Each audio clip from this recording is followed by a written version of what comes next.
네, 홍콩이 어젯밤부터 홍콩 국가보안법 시행에 들어가면서 미국, 영국 등 서방 국가와의 갈등도 커질 것으로 보입니다.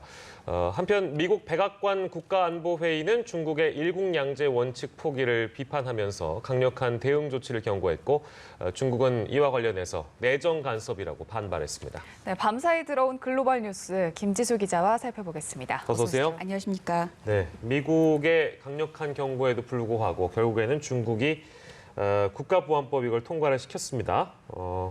아무튼 뭐 이렇게 되면 홍콩의 이제 민주파 진영이 당연히 위축될 것으로 좀 예상이 되고 그런 전망도 있던데요. 현재까지 상황 좀 전해주신다면요. 네, 홍콩 국가보안법이 어젯밤 11시부터 시행됐습니다. 중국의 전국인민대표대회 상무위원회는 어제 홍콩 보안법을 만장일치로 통과시켰고 시진핑 국가주석이 이 법에 서명했습니다. 홍콩 보안법은 국가 분열, 국가정권 전복, 테러 활동, 외국 세력과의 결탁 등 4가지 범죄를 최고 무기징역형으로 처벌할 수 있도록 했습니다. 홍콩보다 앞서 2009년 시행된 마카오의 국가보안법의 경우 최고 형량을 30년으로 규정한 것과 비교하면 훨씬 무거운 처벌입니다. 홍콩 보안법은 또 홍콩 정부가 폭력 행위를 일삼는다고 규정했던 급진주의적인 시위대 역시 테러 활동에 포함돼 처벌 대상이 됩니다. 로이터 통신은 홍콩에서 권위주의 시대가 시작됐다는 우려가 일고 있다고 보도했습니다. 홍콩 보안법 통과 후 홍콩 민주진영은 반발하고 있는 가운데 크게 흔들리는 모습을 보이고 있습니다. 민주화 운동의 주역인 조슈아 웡은 자신이 비서장을 맡은 데모시스토당에서 탈퇴하겠다는 뜻을 밝혔습니다. 그러면서 홍콩을 지키기 위해 끝까지 싸우겠다고 말했습니다. 조슈아 웡은 홍콩 보안법 시행으로 처벌받는 최초의 홍콩인이 될 것으로 거론되었습니다. 지난해 송환법 반대 시위 때는 미국으로 건너가서 미국 의회가 홍콩 인권법을 통과시킬 것을 촉구하기도 했습니다. 그의 탈당에 이어 데모시스토당이 전격적인 해체 선언을 했고 다른 2개의 민주단체도 해체했습니다. 앞으로 홍콩의 민주파 진영의 반중 운동은 큰 타격을 받을 것으로 전망되고 있습니다. 홍콩 보안법 제정에 가장 강력하게 경고했던 미국은 제재를 언급하며 법 철회를 거듭 촉구했습니다. 미국 백악관 국가안보회의는 홍콩 보안법 통과는 중영 공동선언에 따른 약속을 위반한 것이라고 밝혔습니다. 중국과 영국이 1984년 체결한 중영 공동선언, 이른바 홍콩 반환협정은 홍콩이 1997년 중국 반환 이후로도 50년 동안 현행 체제를 유지하고 외교와 국방을 제외한 입법, 사법, 행정 등의 분야에서 자치권을 인정하는 일국 양제의 정신을 담고 있습니다. 미국은 금융 허브 홍콩이 자국으로부터 누려온 특혜의 일부를 제거하는 초강경 대응에 나섰고 또 이에 중국도 맞대응을 예고했습니다. 네, 미국과 중국 무역 갈등을 겪으면서 굉장히 긴장이 또 고조된 그런 상황이었고 또 최근에 또 코로나19로 좀 안 좋은 상황인데 이번 홍콩 보안법 문제로 양국 간의 갈등이 더욱 고조될 것으로 보입니다. 네, 맞습니다. 중국이 홍콩 보안법 시행을 강행하자 미국은 홍콩에 대한 특별대우 일부 박탈 등 강력 대응에 나선 상태입니다. 미국 상무부는 홍콩에 대한 수출 허가 예외 등 특혜 적용 중단을 선언하고 기존 예외에 따른 상품 운송은 다음 달 28일까지 허용된다고 밝혔습니다. 상무부는 중국이 홍콩에 대해 자치를 약화하는 새로운 안보 조처를 해 민감한 미국의 품목이 불법으로 전용될 위험을 증가시켰기 때문에 이러한 조처를 내렸다고 설명을 했습니다. 미국이 강력 대응에 나서기는 했지만 세계 경제와 관련된 민감한 부분이어서 신중히 접근하는 것으로 빚어집니다. 이어 미국의 연방통신위원회는 중국 통신장비업체 화웨이와 통신업체 중兴통신을 국가안보에 대한 위협으로 공식 지정하는 명령을 내렸습니다. 중국의 주요 기업들을 대상으로 강력 제재 조치에 나선 건데요. 이에 따라 미 기업들은 이들 회사로부터 장비를 사들이기 위해 정부 보조금을 사용하는 것은 금지됩니다.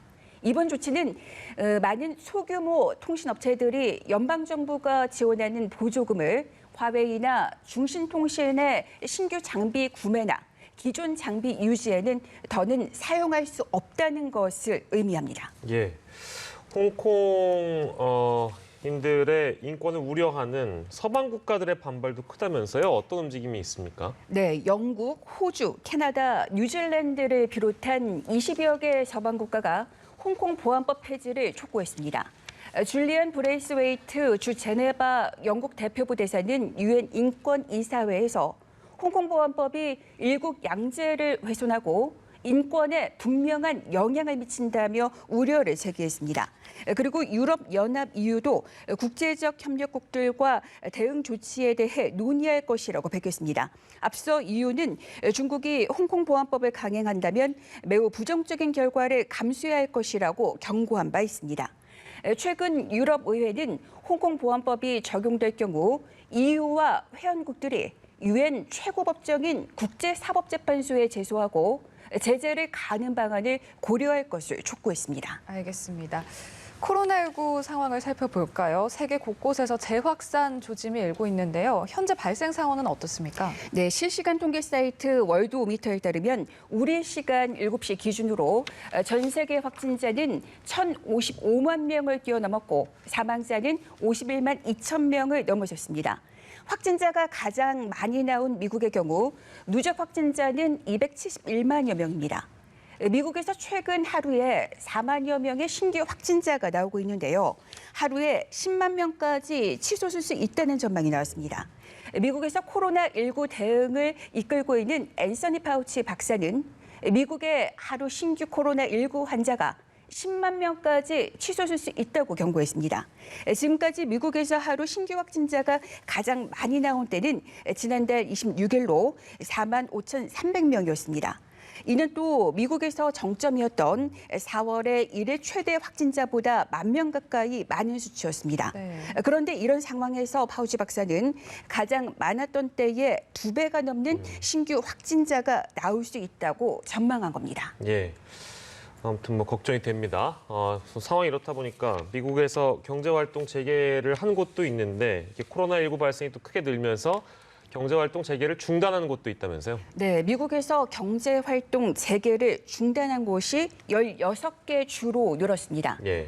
최근 환자가 급증하는 애리조나주는 술집과 체육관, 영화관 등을 최소 한 달간 폐쇄하기로 했습니다. 또 캘리포니아주 일부에서는 술집과 양조장을 잠정적으로 폐쇄하기로 했고 놀이공원을 재개하려던 그 계획을 보류하기로 했습니다. LA는 이미 해변을 폐쇄했습니다.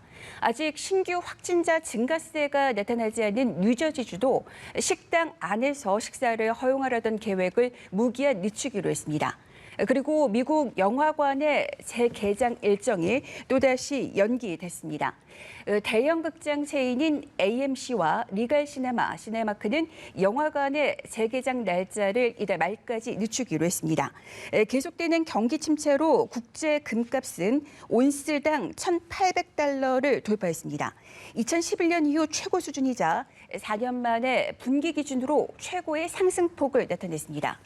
그리고 미국의 경제정책의 양대 수장인 스티븐 무누신 재무장관과 제롬 파월 연방준비제도 의장은 코로나19로 인한 경제 여파를 우려하면서 나란히 추가 대책을 촉구했습니다. 파월 의장은 하원 금융서비스위원회에 출석해 어떠한 형태의 부양책도 너무 일찍 걷어들여선 안 된다고 밝혔습니다. 그리고 하원에 함께 출석한 문우신 장관은 이달 말까지 추가 재정 부양책을 통과시키는 것이 트럼프 행정부의 목표라고 강조했습니다. 민주당이 주도하는 하원은 지난 5월 각 주정부에 1조 달러를 지원하는 내용을 담은 4,210조 규모의 추가 부양 법안을 가결했으나 공화당은 예상보다 빠른 경기 회복으로 추가 재정 지출의 필요성이 줄어들었다며 미온적인 태도를 보이고 있습니다. 이런 상황에서 미국 경제정책의 양대 수장이 추가 대책을 강조한 겁니다. 네, 오늘 글로벌 브리핑 홍콩 보안법 그리고 코로나19 상황까지 알아봤습니다. 지금까지 김지수 기자였습니다. 고맙습니다. 고맙습니다.